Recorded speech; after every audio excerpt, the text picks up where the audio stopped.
There once was a young boy who lived in a small village which ran alongside a beautiful lake of water in a mountainous valley. As early as he could remember, the boy had heard tales of an underwater city that was hidden somewhere inside the lake. So majestic was this underwater city, and so warm and benevolent its people, that whoever could find it and experience it for even just a few seconds would never want to return. On occasion, the boy would see people in the lake, divers and swimmers, desperate to find the underwater city. But the quest to find the city was full of exciting and dangerous possibilities. For one, the lake was privately owned, and the owner was said to be selective on who could enter. Of those who did gain access, many were soon overcome by the unique challenges of the lake environment and were never seen or heard of again. After years of battling with his own desire to undertake the quest for the underwater city, the boy at last gathered the courage to approach the owner of the lake and ask for permission to enter. "Can I swim in your lake?" the boy asked. "That depends. All you want to do is swim?" asked the owner. Hesitatingly, the young boy replied, "Yes." "Are you sure that's all?" The boy could not hold back his real desire. "No, I want to find the underwater city." The owner grinned and replied, "Well, in that case, you are free to use the lake."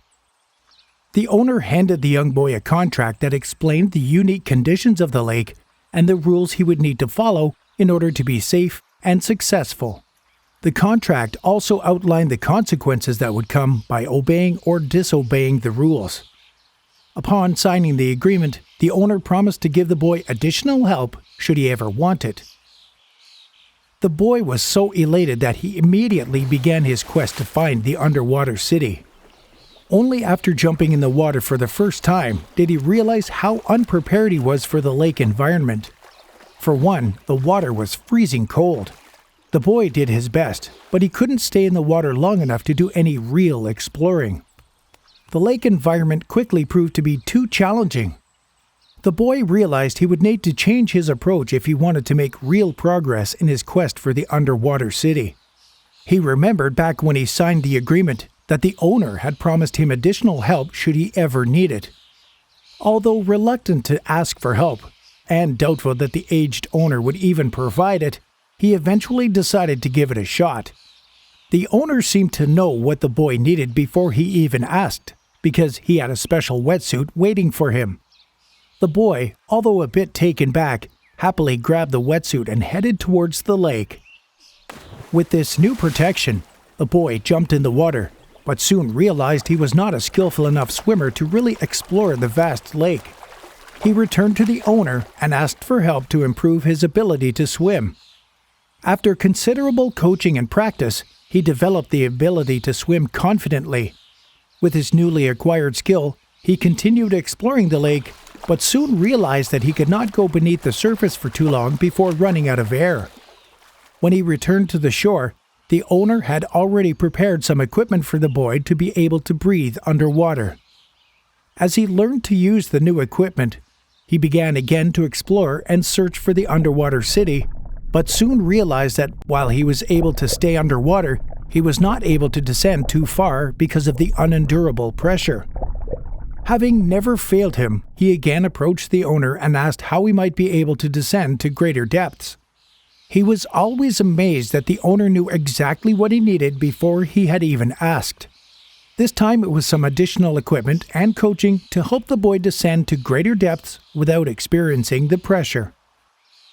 Over time, the boy realized why the owner knew so much. Before owning the lake, he was the first one to overcome the challenges of the lake environment and find the underwater city.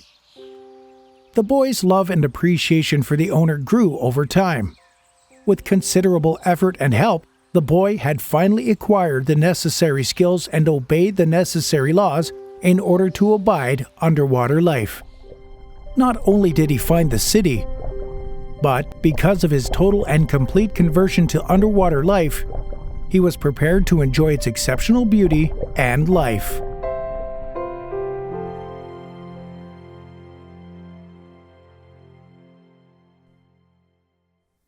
So in the parable of the underwater city, the city represents heaven. The whole point is to show what the journey to heaven looks like. It's not about rules and requirements. It's not about qualifying. It's about acclimating.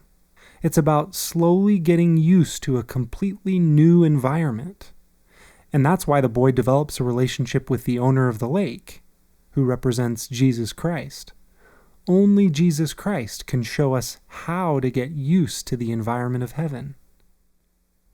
If we can start viewing all the laws and principles and commandments of the gospel as the way to get used to the environment of heaven, instead of how we normally view them as rules and requirements to get to heaven, then our approach to living the gospel fundamentally changes.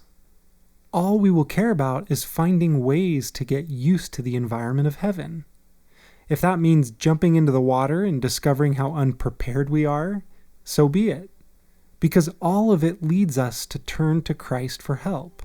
And in the end, where we really want to go is somewhere that only He can take us.